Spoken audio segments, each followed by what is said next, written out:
Hello students, मैं अनिल कुमार आरोही mathematics Jehanabad से आप लोग के लिए 11th क्लास का हम लोग क्लास शुरू करने जा रहे हैं। लेकिन 11th क्लास का सबसे पहले हम लोग सिलेबस जानेंगे कि 11th क्लास में हम लोग को कितना चैप्टर पढ़ना है, कौन कौन सा चैप्टर पढ़ना है, उस चैप्टर का नाम क्या है, कितने नंबर का पढ़ना है, ये सब हम लोग जानेंगे। लेकिन उससे पहले मैं बता दूं कि 11th क्लास जो है 12th क्लास के लिए बहुत VVI क्लास है। और इस क्लास को हम लोग को 11th क्लास के मैथ हम लोग को सभी विद्यार्थियों को अच्छे ढंग से पढ़ना बहुत ज़्यादा ज़रूरी है, क्योंकि अगर आप पॉलिटेक्निक या ITI का एग्ज़ाम देने जाते हैं या ये फॉर्म भरते हैं तो उससे जो क्वेश्चन है मैथ में आपको 11th से ज़रूर आता है। 11th क्लास से पॉलिटेक्निक या ITI का एग्ज़ाम हो उससे ज़रूर कुछ ना कुछ प्रश्न आता है। इसलिए हम लोग 11th क्लास को बहुत बेहतरीन ढंग से पढ़ेंगे। हम लोग आज से शुरू कर रहे हैं 11th क्लास का। लेकिन सबसे पहले हम लोग 11th क्लास का सिलेबस के बारे में जानेंगे कि 11th क्लास का सिलेबस क्या है।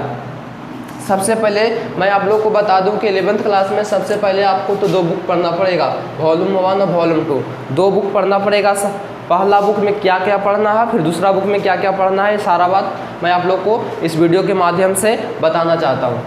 लिखा है हमने 11th क्लास का मैथ सिलेबस। देखिए फर्स्ट वॉल्यूम हम सबसे पहले बता रहे हैं। फर्स्ट वॉल्यूम में हम लोग को सबसे पहले 66 नंबर का पढ़ना है, 66 मार्क्स का पढ़ना है।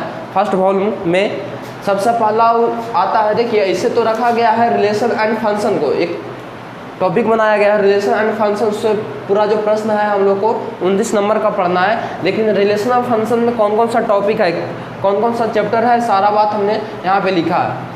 फर्स्ट वॉल्यूम में फर्स्ट वॉल्यूम के इतना जो भी चैप्टर है सब फर्स्ट वॉल्यूम का है, पहला किताब में है। बाकी जो आगे बताएंगे हम सब सेकंड वॉल्यूम में होगा। फर्स्ट वॉल्यूम में सबसे पहले हम लोग को पढ़ना है सेट थ्योरी, जिसे समुच्चय सिद्धांत कहते हैं। दूसरा पढ़ना है रिलेशन। पहला है सेट थ्योरी, दूसरा है रिलेशन जिसे हिंदी में संबंध कहते हैं, तीसरा है फंक्शन जिसे हिंदी में फलन कहते हैं, चौथा है ट्रिगोनोमेट्रिक फंक्शन जिससे हिंदी में त्रिकोणमितीय फलन कहते हैं। जो आपको दिखाई दे रहा है ट्रिगोनोमेट्रिक फंक्शन, त्रिकोणमितीय फलन, आप लोग 10th क्लास में त्रिकोणमिति पढ़े होंगे। लेकिन यहाँ पे क्या है कि त्रिकोणमितीय फलन उसी को थोड़ा सा विस्तार से पढ़ना है। त्रिकोणमितीय फलन ऐसा टॉपिक है कि आपको बहुत ज़रूरी पढ़ना है और गहराई से पढ़ना जरूरी है, क्योंकि यह 12th क्लास में पूरा लगता है। और अगर देखा जाए तो मेन पोर्शन त्रिकोणमिति जो है ट्रिगोनोमेट्रिक फंक्शन 11th क्लास का देखें तो मेन पोर्शन है, बहुत गहराई से पढ़ना ज़रूरी होता है, क्योंकि हम लोग को 12th क्लास में काम करता है। उसके बाद हम लोग को पढ़ना है सीक्वेंस एंड सीरीज, अनुक्रम और श्रेणी।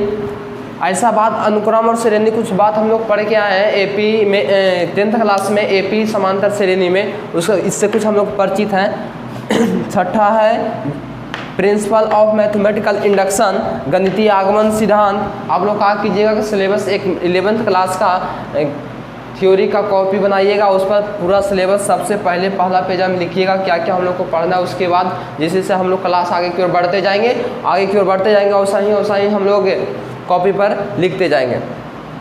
तो यहाँ से लेके सीक्वेंस एंड सीरीज से लेके परमुटेशन एंड कम्युनिकेशन तक ही पूरा आपको एलजेब्रा के अंतर्गत आता है। एलजेब्रा जो कि आप लोग को 37 नंबर का पढ़ना है 11th क्लास में। अगर एलजेब्रा 37 नंबर का है और रिलेशनल फंक्शन 19 नंबर का है, दोनों जोड़े तो पूरा 66 नंबर हम लोग का होता है। रिलेशन एंड फंक्शन में हम लोग को इतना नंबर 29 नंबर का पढ़ना है, इसमें इतना टॉपिक है 4 गो।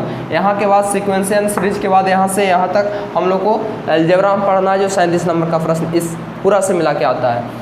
तो सीक्वेंस एंड सीरीज, अनुक्रम और श्रेणी, और प्रिंसिपल ऑफ मैथमेटिकल इंडक्शन, गणितीय आगमन सिद्धांत, कॉम्प्लेक्स नंबर, ये बहुत VVI है, हम लोग को 12th क्लास में ये काम करेगा।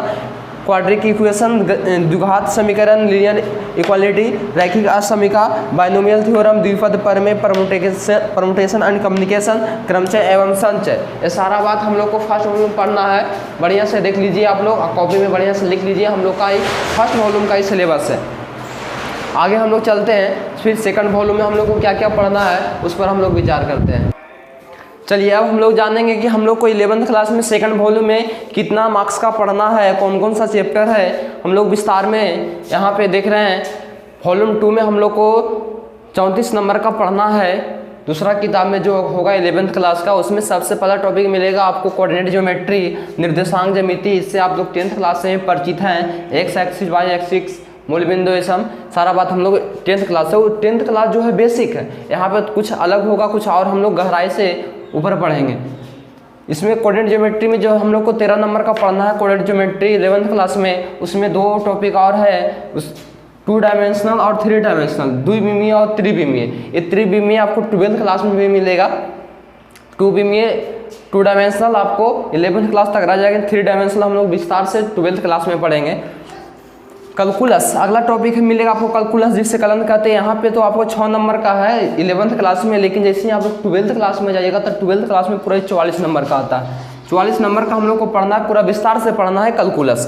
कैलकुलस में यहाँ पे हम लोग पढ़ेंगे क्या, कैलकुलस में 2 टॉपिक हम लोग को पढ़ना होता है, एक का नाम है लिमिट और दूसरा का नाम है डिफरेंशिएशन, अवकलन। पहला लिमिट, दूसरा डिफरेंशिएशन, अवकलन। आगे चले तो हम लोग को मिलेगा स्टैटिक्स एंड प्रोबेबिलिटी, जो कि हम लोग 10th क्लास में पढ़ के आया। स्टैटिक्स एंड प्रोबेबिलिटी थोड़ा वो बेसिक है, 10th क्लास वाला सारा चीज़ बेसिक है, लेकिन यहाँ 11th क्लास में हम लोग थोड़ा सा और ऊपर चलेंगे, थोड़ा सा और गहराई से पढ़ेंगे। चौथा है मैथमेटिकल रीजनिंग। यहाँ पे देखिए तो स्टैटिक्स एंड प्रोबेबिलिटी को देखा जाए तो यहाँ से 12 नंबर का प्रश्न आता है। मैथमेटिकल रीजनिंग को देखा जाए तो यहाँ से 3 नंबर का प्रश्न। इतना नंबर का प्रश्न अगर 11th क्लास का एग्जाम होता है कॉलेज में तो इतना नंबर का प्रश्न इतना टॉपिक से आप लोग को जरूर आएगा। लेकिन एग्जाम 11th क्लास में हो या ना हो, लेकिन हम लोग को गहराई से जानना सब टॉपिक को जरूरी है। अगर सब टॉपिक को गहराई से हम लोग नहीं पढ़ेंगे तो 12th क्लास में हम लोग को दिक्कत होगा, कुछ समस्या झेलना पड़ सकता है। तो इतना ही हम लोग को 11th क्लास में मैथ का सिलेबस है, हम लोग इतना ही पढ़ लेंगे तो 12th क्लास में हम लोग मैथ में हम लोग को कोई दिक्कत नहीं होगा। सारा चैप्टर, सारा प्रॉब्लम हम लोग आसान से समझ सकते हैं। तो मेरे विद्यार्थी, ये आपका 11th क्लास का सिलेबस रहा।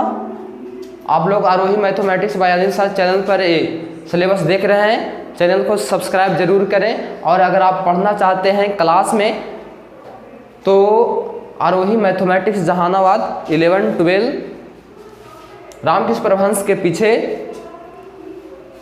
मेरा कोचिंग है, वहाँ क्लास चलता है, आप लोग जहानाबाद आके पढ़ सकते हैं। लेकिन अगर यूट्यूब के सहारे पढ़ना चाहते हैं तो मैं यूट्यूब के सहारे आप लोग का पूरा सिलेबस यूट्यूब पर ही पढ़ा देंगे। अगर आप रोज़ बढ़िया सही तरीके से सही टाइम से पढ़ना चाहते हैं, सही से मन दिल लगा के पढ़ना चाहते हैं तो यूट्यूब के सहारे भी आप अच्छी तरह से मैथ को सीख सकते हैं। चलिए, तो आज का सेवा इतना ही रहेगा। बाकी अगला क्लास में हम लोग आएंगे कि आखिर मैथ हम लोग क्यों पढ़ते हैं, मैथ गणित है क्या, इसे क्यों पढ़ना जरूरी है, पूरा गहराई से मैथ के बारे में चलेंगे। अगला वीडियो में हम लोग को 11th क्लास का मैथ 11th क्लास का सिलेबस चालू हो जाएगा।